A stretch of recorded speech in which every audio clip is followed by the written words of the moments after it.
انسان کی بہترین ساتھی اس کی صحت ہے۔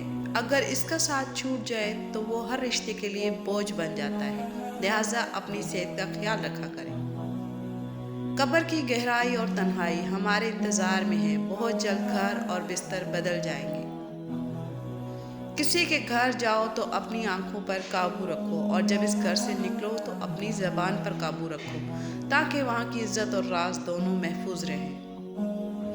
وہ حادثات جو آپ کی سوچ کو درست سمت میں ڈال دیتے ہیں، وہ حادثات نہیں بلکہ غیب سے مدد ہوتی ہے، یعنی ہر پریشانی ہمیں کچھ نہ کچھ سکھا کر جاتی ہے، لہٰذا دل چھوٹا نہ کریں، ہنستے مسکراتے رہیں۔ دکھ میں کبھی پچھتاوے کے آنسو نہ بہاؤ، بلکہ یہ سوچو کہ تم وہ خوش نصیب ہو جسے اللہ نے آزمائش کے قابل سمجھا۔ ایک روشن دل و دماغ آدمی اپنی زبان پر کبھی غیر شائستہ الفاظ نہیں لاتا، وہ الفاظ جن میں کھدرا پن ہو اور مقصود کسی کی اہانت یا تصدیق ہو، ان سے طبیعت کی نفاست مجروح اور سماعت کا حسن مغموم ہوتا ہے۔ اللہ کو محبت ہے تم سے، اسی لیے وہ تمہیں آزما رہا ہے۔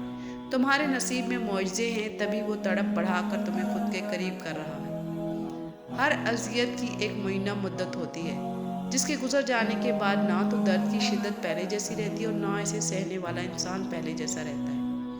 پیسے اور وقت کے درمیان سب سے بڑا فرق، آپ ہمیشہ جانتے ہیں کہ آپ کے پاس کتنا پیسہ ہے، لیکن آپ یہ کبھی نہیں جانتے کہ آپ کے پاس کتنا وقت ہے۔ رحم دل رہنا انسان کی کمزوری نہیں، طاقت ہے۔ جو کچھ ہی لوگوں میں یہ عادت پائی جاتی ہے، اور وہ اکثر انہیں لوگ بے وقوف سمجھ کر ان کا فائدہ اٹھاتے ہیں۔ جس نے کبھی آپ کی تباہی کی کوشش بھی کی ہو، اس پر کبھی بھروسہ مت کیجیے۔ یاد رہے، سانپ جلد تبھی اتارتا ہے جب وہ اس سے بڑا سانپ بنتا ہے۔ جب ایک دروازہ بند ہوتا ہے تو دوسرا کھل جاتا ہے، دوسرا بند ہوتا ہے تو تیسرا، اور جب سارے دروازے بند ہو جاتے ہیں تو اللہ کے فضل کا دروازہ کھلتا ہے جو کبھی بند نہیں ہوتا۔ وقت، موسم اور لوگ، سب کی ایک سی فطرت ہوتی ہے، کب کون کہاں بدل جائے پتہ ہی نہیں چلتا۔ کچھ مسکراتے ہوئے چہرے کھلے ہوئے گلابوں کی طرح ہوتے ہیں، ان پہ جو بھی نظر پڑتی ہے خوشبو بن کے لوٹتی ہے۔ اپنے رب کو راضی کرنا ضروری ہے، قبل اس سے کہ اس سے ملاقات کا دن آ جائے۔ اخلاق کا اچھا ہونا خدا سے محبت کی دلیل ہے۔ ہمیشہ ہنس کے زندگی گزارو، کیا پتہ کوئی آپ کے مسکراتے چہرے کو دیکھ کر زندگی گزار رہا ہو۔ دو چیزیں بڑی اہم ہیں، اللہ کا ڈر اور اللہ کا در۔